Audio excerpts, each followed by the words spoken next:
Hi. Hi, Kennedy. Hi, Oh, Kennedy. hi. How are you? Fine, thank you. Thank you so, so much for honoring our invitation. We know we have just 30 minutes with you. I'm So, very excited. Thank you for yeah, having me. thank you more. So, we're just going to get right to it. We've been talking Okay. about a lot of things. So, first of all, what inspired you? Oh, before I ask that question, it's been a long time since I read romance. And Mhm. the heat. Whew, whew. I was listening to the audiobook. The lady did a great job. Yes, Wesley Shaban. Yes. Yes, I was listening to it day before yesterday night, and it got to a part. I was lying down. I had to turn it off, and I said, "You know what? I will listen to the rest in the daytime. Oh, You can see the sun when I I get." love that. Yes, she Yeah. and Jacoby is the male narrator, and they do a fantastic job. They really do. All right. So tell us what inspired you to write this story. Well, I've talked about this a lot actually over the last, what has it been now, like 7 months that the book has been out. It's actually the first novel I ever wrote. So I wrote this novel 15 years ago, even though it just released last year, and I never planned to publish it. And so I have to think back, like 15 years, what was I thinking when I wrote this book? My husband actually reminded me about it when my agent was asking for something like what's next after I wrote a book called Real. And after that book, my agent was like, what's next? And I kind of had no idea. And I was talking to my husband. He's like, what about that divorce book you wrote?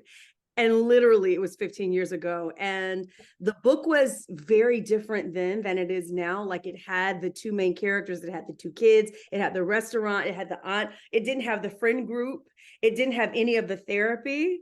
I always say that it had all the hurt and none of the healing. And I think that when I wrote this book, gosh, I guess we hit like our 10-year anniversary, my husband and I, and we were having a hard time, just like life things that happen and that test you and your relationship. And I think that just kind of got my wheels turning, and it was like things that just happened to you in life that were testing us, which is really what happens to them. It's not that they don't love each other. It's that when life happens hard, they don't realize that they don't have the tools to really weather the storm. They don't have the tools to know how to grieve, and kind of, make it through together. I think one of not my favorite lines, but a line from the book that stands out for me is when Yasmin says, we were completely incompatible in our grief.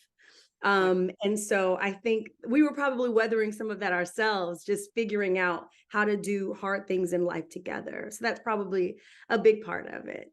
Okay. And I like the fact that even though you were telling a love story, you were able to touch on very important issues like depression Mm-hmm. and therapy. Yeah.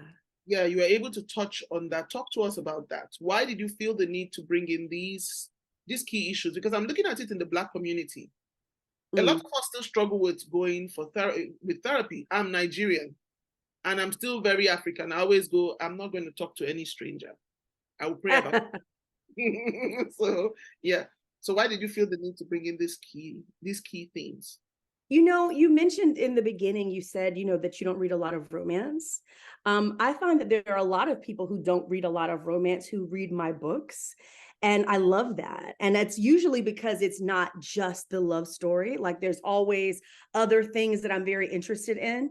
I have a series called that's two books, The Kingmaker and the Rebel King. And if you read that, it's romance, but it's also like missing and murdered Indigenous women, and it's all these other climate science. For me, it's like I'm never interested in just seeing specifically a woman only in the context of her love interest or only in the context of her love story. Usually there's something that has like spurred me to write that book, and it's usually not the love story. For me, it's like I'm interested, as I kind of retooled this book, I was diagnosed with depression myself while I was writing the book. And I know how difficult it is for our community, Black people, but also even more specifically, Black men often prove very resistant to therapy. And so usually when I write a book, there are intentions, and I had intentions about people reading about Black women, kind of debunking that strong Black woman myth, Not that we're not strong, but we're also vulnerable. And when life happens, we bend, we break, and we should be given space like anyone else to kind of like figure our own humanity out. So, those are kind of like things that I was wrestling with myself. And even the hesitancy about therapy, the hesitancy about medication was something that I wrestled with. I grew up in, a faith-based home, and in a faith-based like environment. And it was always like, there's nothing that you have that, God can't fix, so why do you need therapy? Why do you need medicine? And it takes years, I think, even when you think that you have deprogrammed a lot of that, you find it in yourself. You keep bumping into some of those kind of original core beliefs in yourself. And you're like, wait a minute, I don't actually believe that anymore. I do believe in therapy. I do believe medication can help. And so I think that what people find in my book is all of these intentions I have. And one of the things that usually I'm looking for when I'm writing a book is intellectual curiosity, like something has made me curious. There's something I want to learn about. And thus, there's something I want my readers to learn about beyond just the love story. Okay. I like when the conversation we had before you joined us, I said, one thing I liked about this book was you didn't bring in church. Right. Right. I'm very, very happy about that, because when we talk of grieving, I'm looking at it from a traditional society, traditional African, maybe Caribbean society, where people go, oh, have you prayed about it? Right. And what has happened to you hasn't happened. It's happened to so many other people. So, deal with it. Yeah. But I want to explore their love. I like that, even though, because I was trying to understand why they got divorced. And I realized that it was in the process of grieving, she was the one who asked for divorce. Yes. I'm trying to explore their love. And I remember I was asking everybody that, maybe because I'm a hopeless romantic, I believe that you would only love one person a lifetime, and maybe that person might not necessarily be the best for you, but other people explained to me that no, you can love different people at different times. And from what I gathered from what they said love is a decision, love is a choice, love is an action, and how you know it's love is when you go through tough times. So talk to us about Yasmin and Josiah's love, because Josiah was very protective of her. I like that. Very protective of her. Yes. Yeah, they were not enemies because they were divorced. No. And I think a lot of times when we see divorce or when we see custody issues, it's like baby mama drama. It's like, I'm really not interested in my characters conducting themselves that way necessarily in this story. In this story, I wanted to show two mature people, it's like grown folk love, these are people who are, 39 years old, 40 years old, people who have lived a lot of life together. And who genuinely care about each other, still love each other. But there are situations where love isn't enough, where sometimes things happen and it could just be the way we respond differently. And it makes us on really different pages during those times in our lives. I like to think a lot of people talk about how my books make people cry, how it's like, it's sad girl books, and I think that it's just, for me, it's like real life books, like I don't think of, some people think of romance as pure escapism. And I think that the aspect of romance that's escapism for me is the fact that you always have a happily ever after. Like, because that doesn't happen in real life, for me, that's enough escapism. I'm very interested in dealing with real life. And I think that romance is a very safe landscape to have difficult conversations like that, because you're guaranteed a happily ever after. But I think of my books as a crucible, if you think about in chemistry, or, you would have like that white porcelain dish when I was growing up, and you would put elements in it, you would like set it on fire, and you see what's left, like everything that's impure burns away. And I think sometimes that's how life is, and when our love is tested, I think sometimes that's when it shines brightest. Not that it has to be, but I think about times in my own life and in my own relationship and my marriage when we were drawn the closest is when we were going through something really hard. But the opposite can be true, is that when you as a couple are going through something really hard, it either draws you closer or it presses you apart. And you decide what you're going to do with that response. I think that in Yasmin's case, it was complicated by the fact that she was suffering a severe depression along with suicidal ideation. And I've heard some people say, why couldn't she just get herself together? Like, why couldn't she just? And I'm like, that's actually the very dismissive attitude that I wrote this book to combat, is why can't we just pull ourselves together? And we as Black women there's an expectation of our pain is not paid attention to in the same way, whether it's medical or whether it's emotional and mental health. As I was writing this book, we had Naomi, in I think it was the US Open that she withdrew from because of mental health. And we had Simone Biles, who withdrew from gymnastics because of mental health. And they were attacked, like, why would you do this? Why can't you just be strong? Why can't you just? And I think that's sometimes the attitude, like, why can't you just? And I think that we, especially as Black women, have to pay attention to that, because a lot of times culture, other people are not paying attention to it for us. It's a matter of putting yourself first. And I think for Yasmin, in this extreme case, where there was depression, where they were compounded by grief, felt like putting herself first was, I can't save myself. She says this, I can't save myself and save this marriage. And she chose to save herself. And in my world, there's a happily ever after. So she gets to have both. In the real world, you don't always get that, obviously, but I'm in control. So she got to have it all. Yeah, very, very true. Because I was saying that I liked that you touched on stillbirth here. Yeah. I mean, I've never been pregnant, so I don't know what that feels like for people who have gone through that. And the fact that you've never experienced anything, you've never experienced something, is not an excuse to be dismissive. Right. That's, that situation or what someone is going through. Yeah, you do your best to offer support in any way you can, but the kind of culture, societies. Sorry about that. Oh, no problem. But because of the kind of society we come from, many times they just go, just pray about it and move on. As long as you have life, you should be okay. Yeah. So friendships, I like that you touched on friendships here. Hendrix, Soledad, Preach. Both of them had friends that were sanctuaries to them, that were safe spaces for them. How important do you think friendships are? Because I was talking about the importance of compartmentalizing friendships, so you don't burden them with information about certain kinds of information. So how important, I like that you explored friendship here. I think friendship is so vital. You mentioned Soledad. Her book is coming out in March, and then Hendrix's book will come out the following year. I was going to ask that. Yeah. Soledad's book is called This Could Be Us, and it's coming out March 5th. I'm so excited about it. We'll be revealing. Okay, so we are going to have you back next year. Yes, I will gladly come back. I will come back. But I think friendship is very important for this group, and it's even more prominent in Soledad's story. There's a line from that book that everybody will get to read soon, which says there aren't enough sonnets for friendship. And what I mean by that is, like, all the love songs, are about romantic love, but there is platonic love, sisterly love, friendship love. Those are so vital to us to create a sense of community.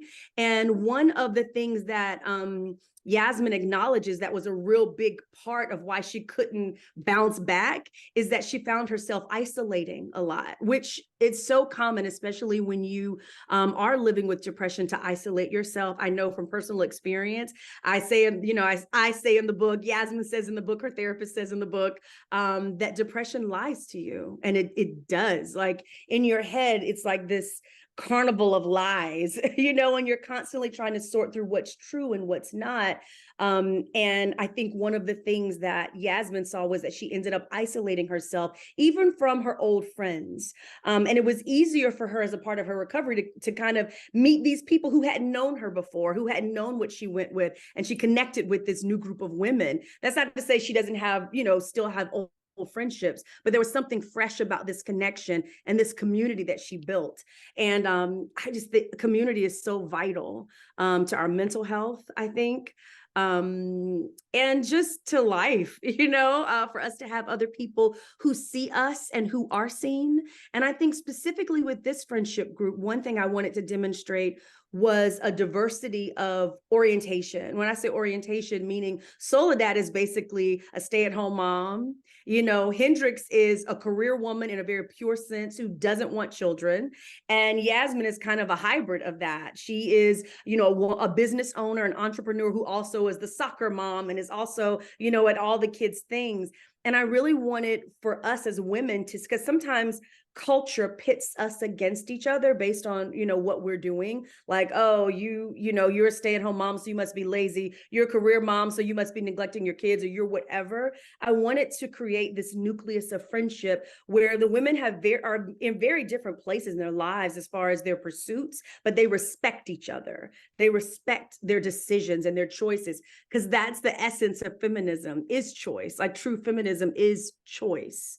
And not giving into prescribed notions of what we should do. So I wanted this friendship group to reflect the kind of respect I like to see among women, in real life. Yeah. Oh, that's beautiful. I'm going to open the floor now for anyone who has questions for Kennedy, because we have just 30 minutes. So I'm going to open the floor. Okay. Please feel free to ask questions. Bukola, go ahead.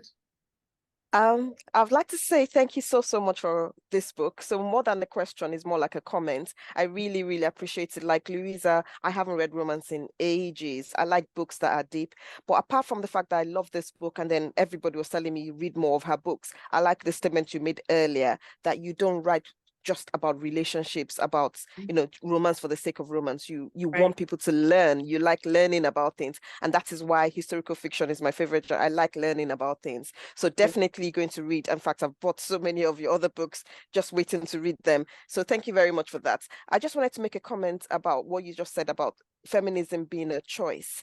And we, just before you joined us, we had spoken for about an hour before you joined us, but we talked about Soledad's husband, about whether he was a good man or a bad man. Well, because I think a few of us said he was, we called him a name, and someone said, no, I don't think he was. I think he was okay. Yeah. But, and what Feminine said was that actually Soledad's choice at that time was to be a stay-at-home mom.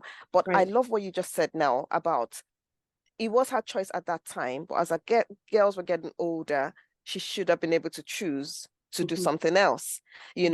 She brought up confident girls, and she herself was losing her confidence when it came to her husband. So I just want to say thank you so much for introducing me to your books. They're lovely, and this was a great book. I really enjoyed it. Thank you so much. And I mean, I think that we should respect women who say, I don't want to work outside the home. Like, this is what I choose. I choose to build my home. I choose to raise my children. And when that's done, I'll figure out what's next. But this, for me, feels like for want of a better word, calling for this season of my life. And I want to respect that. I want to respect that as valid, and so that was a big part of it. And Soledad has her own path. She has a lot to figure out. And so I'm really excited. I don't think people will see Soledad coming, because a lot of people think she's soft, she's, whatever, because she's not ambitious in their sense, like ambitious in the way that we think. But she does have ambition. She has ambitions for her home. She has ambitions for her children. She has ambitions for herself. So I'm interested for people to meet, really meet her in her story. Okay, thank you. Kinsey? Hello. Hi. Oh, I just shared your story about the Kingmaker and the yes. Instagram. It's right next to me. Yes. How are you? Good, and you? I'm good. I'm kind of starstruck. Stop. Oh God. Yeah, right. Oh my God. Okay. But one thing I appreciate about the book was how amicable the couple was, like the fact that they were able to work together. Yes. After getting divorced. I think that takes a lot of maturity, but not only that, they didn't bring drama to the children. And I feel like Deja, was her name Deja? Her daughter? Yeah, Deja. I read the book months ago, so I kind of forgot a little bit. But I I feel like her reaction was very realistic, in the sense that she thought her mom was like the evil one because she was the one who proposed the divorce. And like kids, I'm a divorced kid child, you know, so like I know the extent, I know what it does to a family, and like that's one thing that I respected from them. Also, like Louisa made a comment about how Josiah is very protective. Not only was he protective to other people, but when his daughter said some out-of-pocket things to the mother, he was always like, no, it's not your mother's fault. Like, and so, I just want to say that was really key for him, because when he was defending her, Yasmin, to his daughter, he was hearing himself, and he's like, wait a minute, you know, like, why, if I'm telling her that, then I have to think about what she was going through and what led her to divorce. And some of those conversations were really key for him to understand what she was going through. You know, hearing it from Deja, he's like, wait a minute. Oh, wait, like, do I feel that way somewhere? Do I think that somewhere? So I just wanted to mention, I felt like those conversations were really pivotal for him, realizing it wasn't all Yasmin's fault either. Yeah, that's one thing that I really appreciated. Yeah. Get out of my room. Sorry, my mother came in. Okay.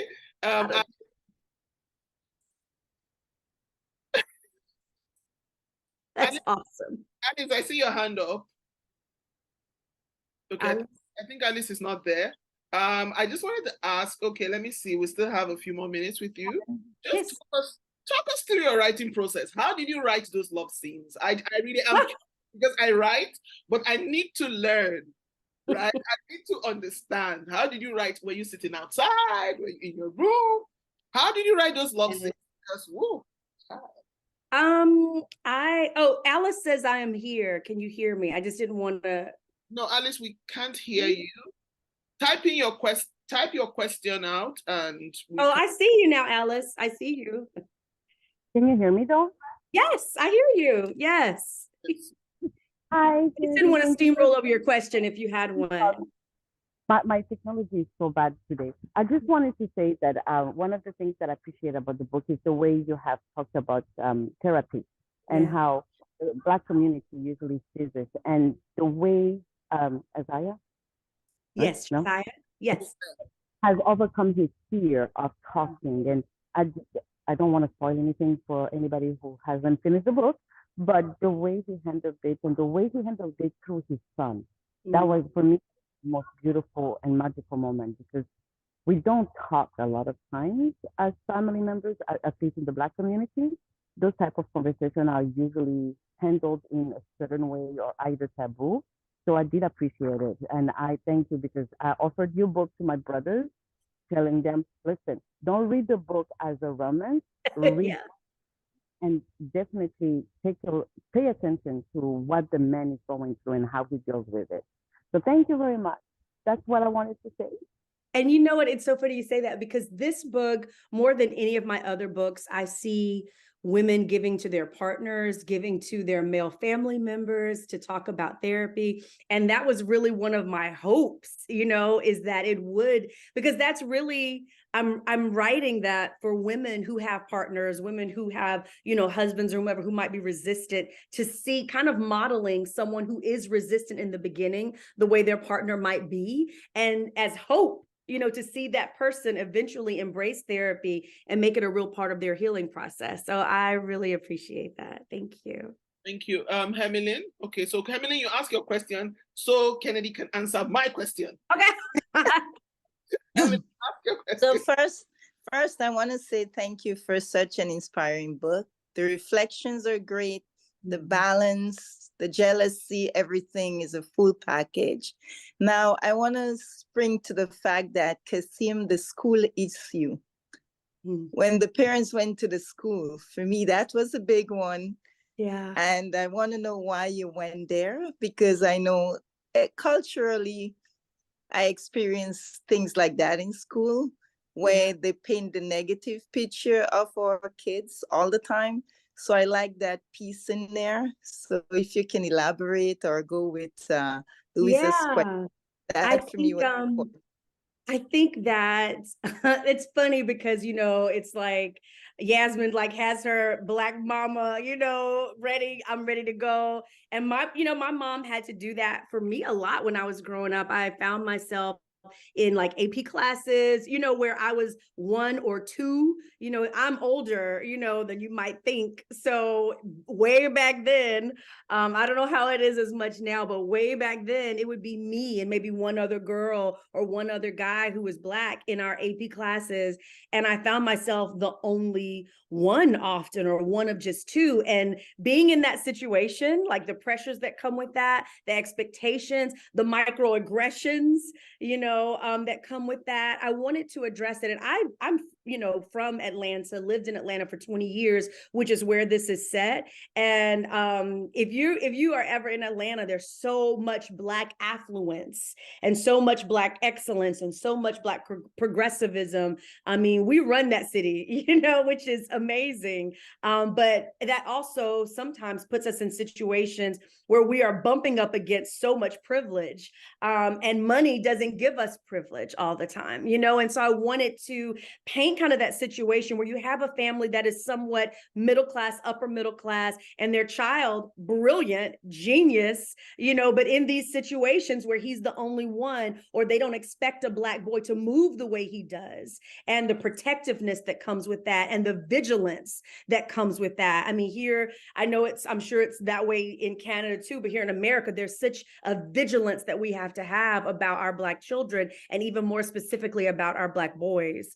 And so that's kind of a layer of it. Is Kasim is such a special kid, you know, he's so bright. And I really wanted to, how often are our Black boys portrayed that way? You know, how often are our Black boys portrayed as geniuses who, you know, get to nerd out and have parents who encourage that and love them and want to see, you know, them become everything that they could possibly be. And so I really wanted to show Josiah and Yasmin as those parents who see their kids' potential and will literally do anything to help him reach it. And part of that is protecting him and being vigilant for him and looking for every microaggression, every bit of racism, and anything that they can protect him from and kind of walk him through. And that also draws them together as partners. You know, it's continually forcing them into proximity with each other, their business and their children, force them into proximity together all the time, which just heightens the fact that they're still in love with each other, even though they're not together. Loved it. You did a great job there. And for me, as a social worker, a mom, I really take that serious, because I call it the lens that they use to look at us. Yes. And I think we have to be vigilant, because oftentimes somebody mentioned the space that we don't have as women or Black folks to be, but it starts in the daycare. It starts in the elementary school. Like, our kids misbehaving, they do not see it as, I say misbehaving for lack of a better word, because that's the lens. They don't see it as they're exploring. So they shouldn't break something. They shouldn't be rough and tough. So I think parents, family members, we have to be more vigilant. And I really, really love that part that you brought it out. So thank you. Right.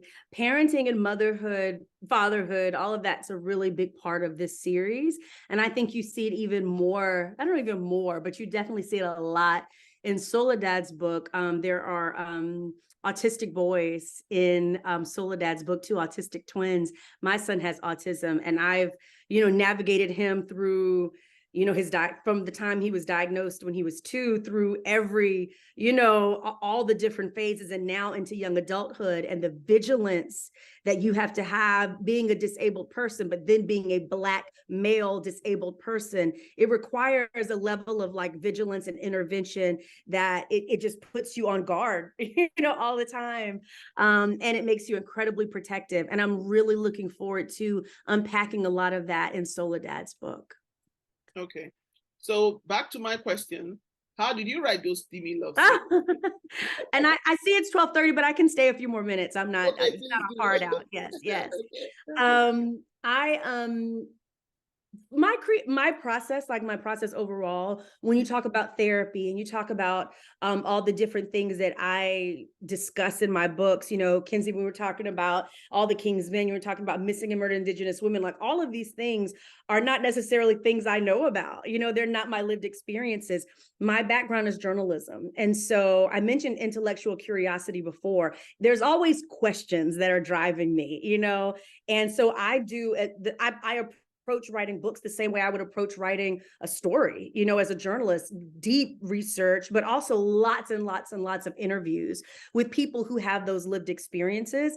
So that's a huge part of making sure that all of that representation and all of that lived experience feels authentic, especially for people who have lived it and come into the book. I want them to feel like this person must have lived this or done a heck of a lot of research, because that's exactly how I feel. That's exactly how it is. So that's like a big part of my creative process overall is interview with those who have lived experience, research, supplemental reading, because that for me lays a foundation of understanding, authenticity, and knowledge. And then I can build on that. So that's my process overall. If you're talking specifically about sex scenes, were you asking specifically about sex scenes? Yes. Okay. It may surprise you. I don't enjoy writing sex scenes. Like sometimes I leave them for last. Like I'll write the whole book and then I'll write sex, you know, and then I come back to it later.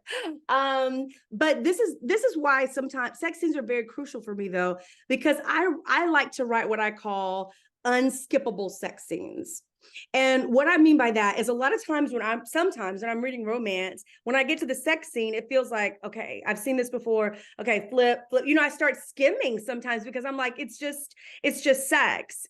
And when I'm writing a sex scene, I like for it to be unskippable, meaning if you skip this sex scene, you're not just missing the sex, you're missing a tectonic shift in their relationship, because it's not just sex. There's a deepening of their relationship. There's a deepening of their intimate connection that is moving the story forward, and it's also moving their relationship forward. So if you skip this sex scene, you are missing a pivotal moment in their relationship. It's not just the bang, you know, there's a deepening that's happening for the story and for their relationship. And so when I'm writing a sex scene, if it's just like you put this part here and you put this part here, and then there's a lot of steam and there's a lot of groaning and grunting, like for me, I'm going to skip that. So I'm constantly looking for ways to infuse deeper emotion, deeper meaning, deeper understanding that they're actually learning something about each other in the context of a sex scene. So that's kind of how I approach sex. And you went places, and I'm like, oh, okay, I didn't know people could do this. Oh, wow. Let me see. Okay, Lydia has her hand up, but let's do a group photo first. Then you ask that question before, because Okay. Yes. So please, for those who have their books, put on your cameras. Oh, I have my book. Okay, yeah. So, okay. Okay. So, Lydia, ask your question, please.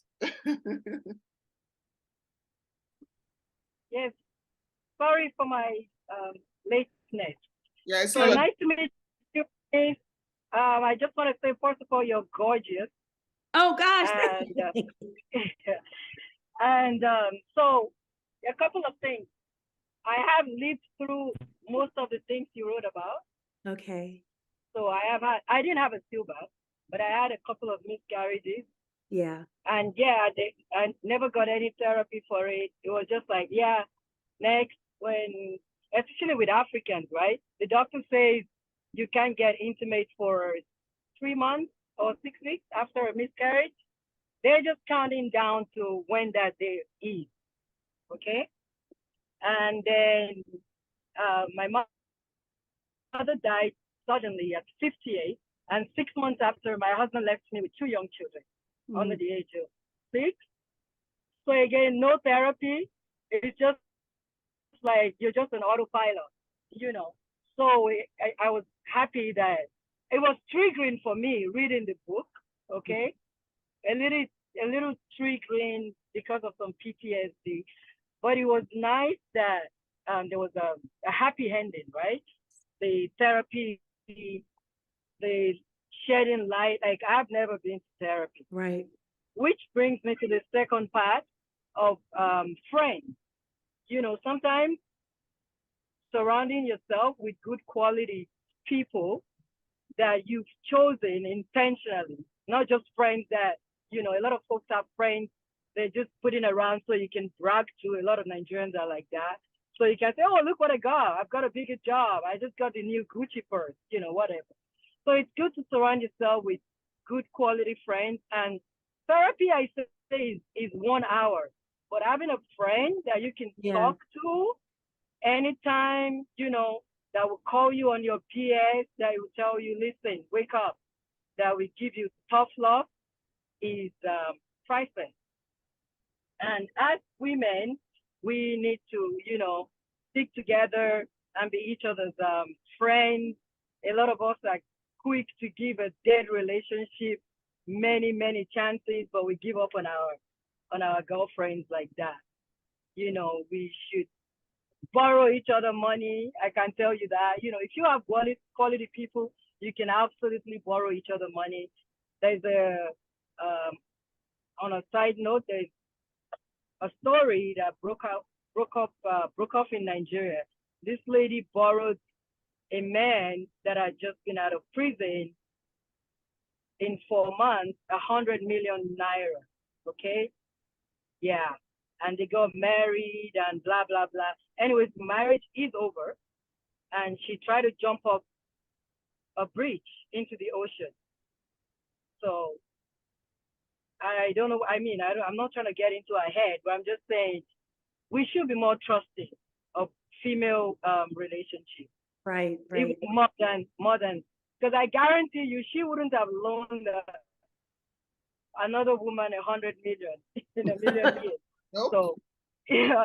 So, and yeah, and just thank you for the book. And yeah, and that's it. Yeah. Thank you. Thank you so much, Kennedy. I just want to say a very big thank you. Thank you for honoring us. Yeah, it's just 30 minutes, but when we do have I see one hand up. I don't know. I can answer that question. No, it's yes. The same person. It's the same. Oh no, it's a different person. Genevieve, sorry. Genevieve has. Hi, sorry. I just wanted to, it's really short. I think Okay. most of the times we have questions for our authors, but I find this time we're just so appreciative and so thankful that, you know, you wrote a book that I think all of us can sort of connect on. It definitely spoke to me a lot. My kids are around the same age. You saw my little human earlier. I had the baby, but I've had miscarriages, and I can just totally relate to the characters. And I find that this group in itself, our book club, I'm very thankful that I found these ladies and that we can connect on a completely different level. Like, we have similar interests and we have this book club to connect us, but the conversations that we had before you came on was how we connect with our sister friends. And, you know, I look forward to, I won't lie, I picked up your book literally like Thursday. I'm about 70% done. So I'm like reading through it real quick, but I'm glad we didn't spoil the end then. that's okay. I read like the last page. I'm like, okay, yes, like I knew this was going to happen, but I still will finish it. But I'm just telling you that like I'm going through it real quick. I really enjoy it. I'm reading it at odd hours of the night, the morning, you know, just to catch up with this group, because we are very close knit with, like, a lot of us are very regulars in this group, but I do look forward to reading your other books, the follow-ups and everything, and that you did such a great job of just, you know, having your ups, and then just when you think that it's gonna be like, oh yeah, it's gonna get real like hardcore, I need to read this by myself, and then you hit us hard with like reality. Yeah. You know, that's what it is those moments where you say it's not just about sex, it's being able to connect. And those that have been in relationships or in relationships, it's true, those are those moments where you learn to really connect with your partner. And have those moments. It's not always going to be like high, high, high, high, high. You know, it's reality. It's not just. So I really appreciate it. Thank you so much. Thank you very much. Touched on also the friendship of between Josiah and Preach. Mm-hmm.